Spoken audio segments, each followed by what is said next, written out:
Good afternoon. For 4 News Now, I'm Rob King. We begin today's KXLY Plus Daily Rundown with an update in the threats made against LGBTQ plus students at East Valley High School. Now, court documents were released today that go into more details about what happened that led to the arrest of 3 students at that school and led to the closure of the district. So what we know right now is that multiple students, around 24, were added to a Snapchat group chat on March 30th, and during that chat, threats against the students were made, including threats of gun violence and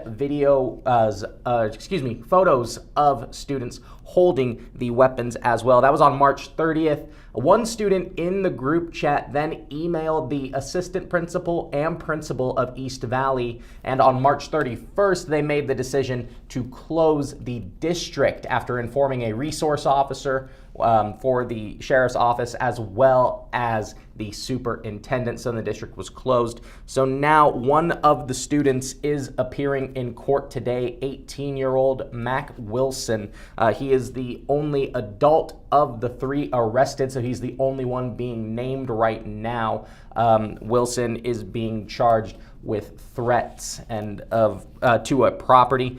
So again, one student reported that and wanted to reach out. In addition, we have details on what law enforcement seized, searching the homes of the individuals, including firearms and airsoft type pistols and the cell phones, among other items, the details of which can be seen on our website, KXLY.com. So again, those are the updates as we have the affidavits now that detail what led investigators to make these arrests. And we'll have more details coming up tonight at 5. Moving on, let's take a look at the forecast, how we're doing outside. It was sunnier early today. That's starting to fade as the clouds are moving in. Light winds for most of the day, so be sure to have your jacket handy. You might have needed sunglasses as well on your morning commute. It will stay cool, but we are touching 50, about the high today. It'll be dry today, fortunately, and that dryness should extend into tomorrow. Looks like Thursday is going to be 55, and Thursday night is when that rain system into Friday all day is what we're expecting right now, and it should make for actually a pretty rainy Easter weekend. Expect those chances of rain to continue. And again, looks like on Saturday, though, might be pretty warm, touching 57. That would be nice. There is the egg hunt planned by the city of Spokane, so hopefully the weather is decent enough for that. Taking a look at the stories that the 4 News Now team is working on today. Vanessa Perez is in Kootenai County. She is looking at a special meeting of the Kootenai County Commissioners, which is going to take a look at wake rules, and that's the wake as in water. So the Spokane River, they are considering changes to the wake rules. A group consisting of recreators wants to lessen those restrictions, but another group is saying that that could pose a danger to shorelines if we lessen those restrictions and allow boat travel at higher speeds, creating more wakes. So a special meeting in that community taking place tonight at 5 p.m. Vanessa Perez will have all the details. Peter Choi out in Coeur d'Alene today. He's looking at the Highway 95 expansion project. That closure went into place today near Lincoln Way and Walnut Avenue.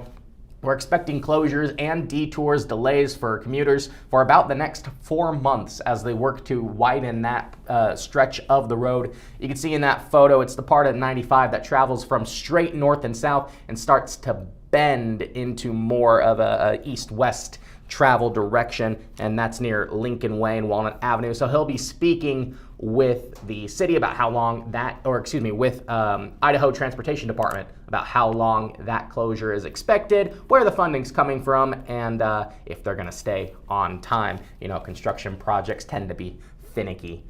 Taking a look at what Bronte Sorotsky is working about. I think I just saw her walking back in. Looks like she's returned from Schweitzer, where they unveiled a new technology today which allows Schweitzer to kill the power on any downed power lines immediately as soon as they fall. So the idea behind this is that if there is an extreme weather event, there's a storm or heavy winds and downed power lines occur, they're not going to start another wildfire in that area. Instead, as soon as they fall, the power is killed and that danger is lessened. So she spoke with Schweitzer about that and firefighters in the area about wildfire mitigation tactics.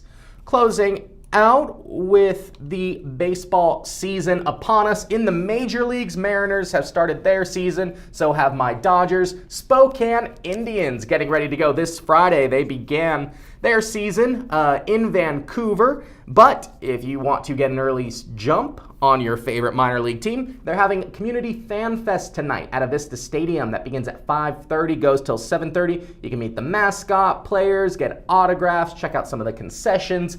Good time for the family, and it's free. So if you want to get into Avista Stadium for free, one way, Community Fan Fest tonight. Spokane Indians home opener is Tuesday, April 11th.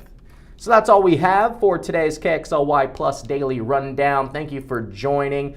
Be sure to download KXLY Plus on your connected TVs. That's Apple TV, Amazon Fire, Roku, where you can get free 24/7 streaming news and including these jump-ins that I do. You can also download the 4 News Now mobile app and watch them there. Be sure to turn on the notifications so you can be the first to know when something happens locally. So all those stories I mentioned and more coming up tonight at 5. But for now, live in studio, I'm Rob King for KXLY Plus.